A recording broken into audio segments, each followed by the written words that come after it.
This is homework set number 7 for ECE 676 Advanced Embedded. In this homework set, we look at interrupts. So I'm going to start out with edge interrupts when I have a button push that triggers an edge interrupt and sets the desired speed of the motor to plus 50% PWM. You can see that on the voltmeter, that's plus 50% voltage. I have the other edge interrupt, tell it to go to minus 50%. So plus 50, minus 50. I'll have timer interrupts. With the timer interrupt, I implement a differential equation. So this is an underdamped differential equation for the set point, just for fun. I'll also have a one-shot interrupt. If I don't hit a button for 10 seconds, it automatically turns itself off, which you see right there. So that's what this homework set's all about, using edge interrupts and timer interrupts. And just for fun, here, playing with the new multimeter, this is a FRI, RSI, multimeter, voltmeter, oscilloscope. I can see the voltages going in. This is using pulse width modulation to vary the voltage. And you can see the pulse width changing as the voltage goes up and down. So here's the Python code that I'm using. I have my PWM out from last homework set. It just changed the pulse width from plus 100% to minus 100%. I've got two output pins. That goes to your stepper motor, or the servo motor, or H-bridge. Goes to the H-bridge, kind of like so, and one and two. If I turn on the one, it goes forward, turn on the other, goes backwards, and percent on is due to the duty cycle. The frequency is 100 Hertz. And update the graphics display. What I'm going to do is actually just go through a lookup table. I'm going to go 0, 50%, 0, minus 50%. So here's what that looks like. Here is the Pico, and I'm going to measure the voltage across the motor. And at minus 50%, it's really applying minus 1.94 volts. I've got 5 volts driving the H-bridge. I lose about 3 volts through the H-bridge, giving me about plus minus 2 volts across the motor. And the net result is it makes the motor spin. Minus goes counterclockwise, actually minus goes clockwise, plus goes the other direction, counterclockwise. Okay, at that point I'm fairly convinced that the motor's working. Now let's use interrupts. I'm going to use edge interrupts on the push buttons down here. When I hit the first button, it's going to go plus 50%. Second button, minus 50%, done using interrupts. So what I do is I set up a timer interrupt or edge interrupt on a falling edge on button 15. I call the subroutine speed up, which is the percent just goes to 50. On button 14, on the falling edge, I call the interrupt service routine speed down. It's minus 50%. Then the main routine doesn't really do anything. Just kind of goes along for the ride, see what's happening. If I try that, let's stop the code, go to problem 2. So here's the main routine. The magic is in the background with the interrupts. Run that puppy. Let's connect up the voltage again so you can see it. If I hit button 15, that's an edge interrupt. Sets the speed of 50%. Hit button 14, that's an edge interrupt, goes to minus 50%. Plus 50, minus, plus, minus. Okay, so that's edge interrupts. Nothing too fancy. Nice thing about the Pi Pico, the interrupt service routines are actually really easy to handle.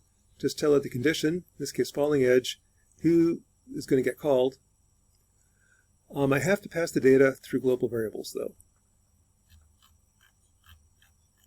Problem 3 is let's add a periodic input. I want to sample every 10 milliseconds and implement a differential equation. So the input that I have right here, instead of that being the actual speed, that's my desired speed, that's x. that feeds a differential equation, like so, and y is the PWM. So to do that, I'm going to have the edge interrupts just the same, add a timer interrupt. Every 10 milliseconds, I call tick. What that does is it takes the set point, implements a second order differential equation. There's the second derivative, integrate to get the first derivative, integrate to get y. The duty cycle is y. Everything else stays the same. What that looks like, stop the code, run problem 3. So there's my speed, tell it to go plus 50. And you kind of see the PWM varies with some oscillations. Minus 50%.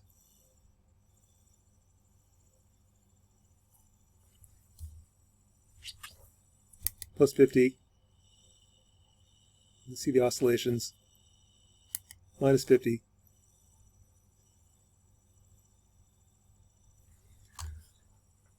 What's nice about the timer interrupts is I have a nice consistent sampling rate every 10 milliseconds. Every 10 milliseconds, where is it? Every 10 milliseconds, this is called. That's my sampling rate. That lets me implement the differential equation. And I need to know what dt is. dt is the sampling rate, 10 milliseconds. Finally, problem 4 is if the motor runs for a long time, well, I have an automatic shut-off feature. What we did is a periodic interrupt. I'm going to add a one-shot interrupt. So I hit the button. When I hit the button, that triggers a one-shot interrupt called stop. Happens 10,000 milliseconds in the future or 10 seconds in the future.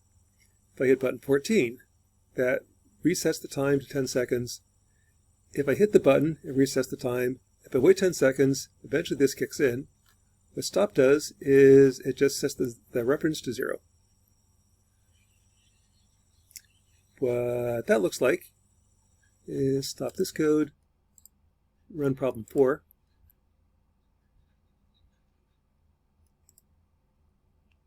And here what I did, just be a little bit fancier, is in the main routine, I have a 480 array.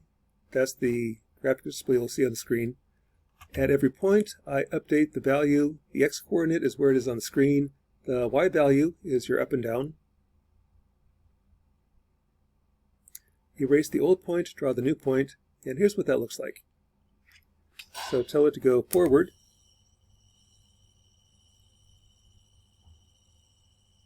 You see the voltage. Go the other direction. See the bouncing up and down. So you can get rid of some of the glare. No, just do it this way. Tell it to go forward. That's the voltage. Reverse. There's your voltage.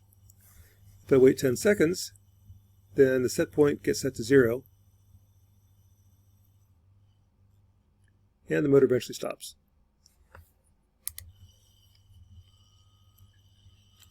Here, the trick to do that is I've got my array. This is the data that I'm plotting. I will then plot it. Here's my offset. It's 200 down on the screen.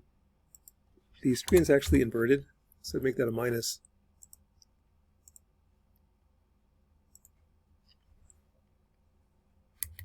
Now plus voltage goes up. Minus voltage goes down. And after 10 seconds, let's time it out. 1, 2, 3, 4, 5, 6, 7, 8, 9, 10. Yeah, about 10. After 10 seconds, it resets the set point to 0. And that is homework set number 4.